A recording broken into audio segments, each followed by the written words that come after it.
The FIA president is a man under pressure. Having only been in the job for a little over a year, Mohammed Ben Sulayem has already annoyed more than half of the paddock. Now, that's an impressive statistic. But why are the knives out for the FIA president? And will he be shown the door soon? Stick around to find out. After the dust had settled on the 2022 season, it was not long before Formula One was once again back in the headlines. But this time, it was for all the wrong reasons. In December, the FIA announced a ban on all political and religious statements, meaning that in the future, drivers would have to get written permission from the sport's governing body if they wanted to display any kind of message during a race weekend. The amendment now prohibits the general making and display of political, religious and personal statements, or comments notably in violation of the general principle of neutrality, promoted by the FIA under its statutes, unless previously approved in writing by the FIA for international competitions, or by the relevant ASN for national competitions within their jurisdiction. In addition, it's now also stated that failure to comply with the instructions of the FIA regarding the appointment and participation of persons during official ceremonies at any competition counting towards the FIA championship will be seen as violating the rules. Now, we know what you're thinking. That seems like a good thing, right? Especially if drivers are campaigning for bad causes. Well, think again, because some of those so-called political statements that drivers have been using their platform to promote has been climate change, equal rights for women, and the protection of those within the LGBTQ+ community. The move from the FIA also came just weeks after one of the sport's most vocal drivers, Sebastian Vettel, hung up his racing gloves for good, but this latest move should come as no surprise. Since the tail end of 2021, the FIA has been under new leadership, and after the disaster that was the Abu Dhabi Grand Prix, the sport has gone to a by-the-book kind of approach.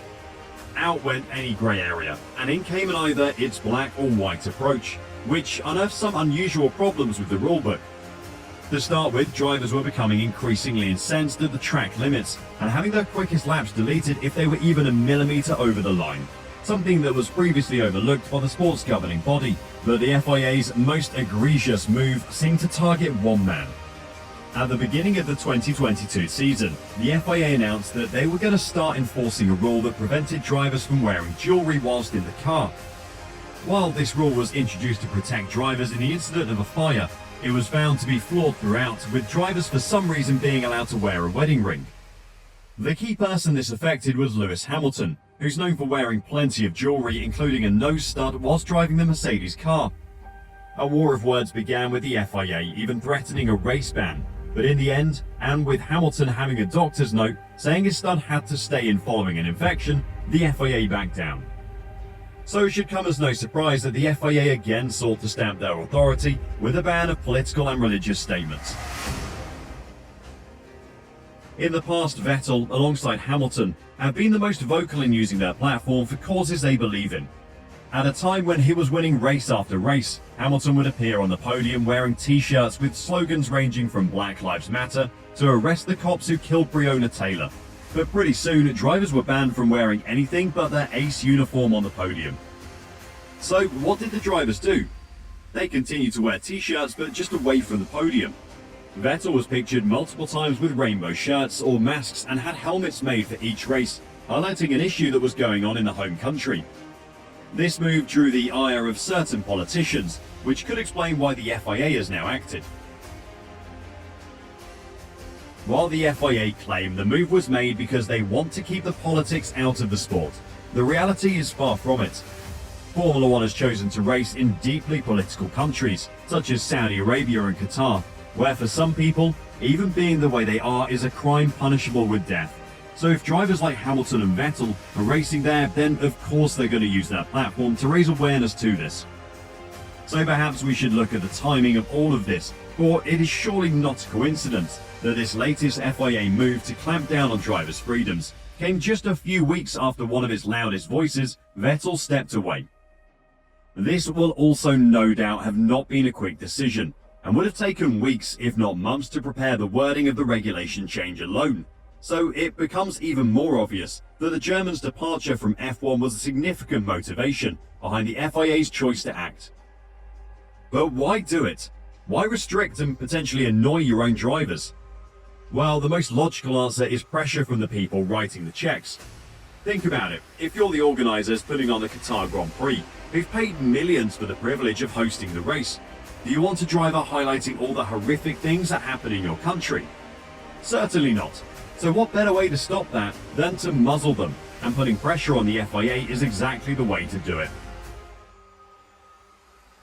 As to what the outcome of this will be, well, right now that's anyone's guess. Valtteri Bottas has become the first driver to speak out against the rule, which, considering he's usually a quiet and reserved man, speaks volumes of how poorly the FIA rule change has gone down. Personally, I don't like politics, the Alfa Romeo man said.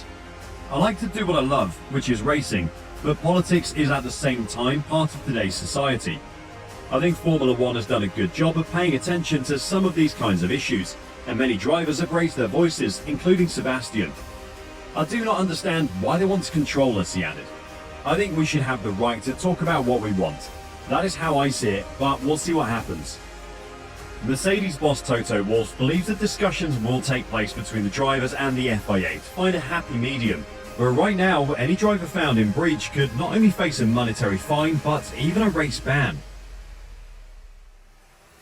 While a ban is a threat that looms over the drivers, a far greater one looms over the FIA president Mohammed Ben Sulayem. The Emirati appears to have been on a mission to annoy everyone in the paddock with a series of mistakes already having taken place in 2023.